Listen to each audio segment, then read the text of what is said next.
I'm Millie Davies and I'll be playing Dorothy. Yeah, absolutely. I knew our Glinda before we did this, but everyone else is new, but they're really lovely. Yeah. I'm very excited to see Oz. You know, we've seen pictures of what the set might be, but I'm actually excited to see it really come to life and hopefully be wowed. I'm definitely enjoying finding my inner child, but we've decided that Dorothy is 12 in our production, so that's quite young.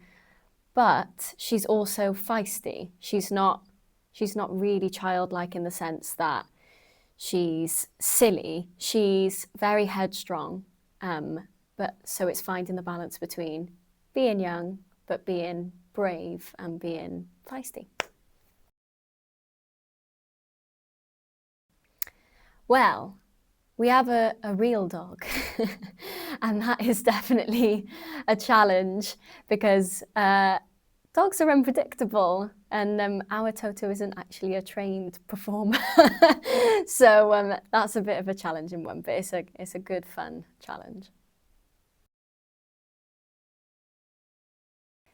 Because it's the Wizard of Oz, and there's some changes we've made that hopefully particularly Welsh audiences will like and relate to. Yeah. Dreamy. I think it's a dreamy show.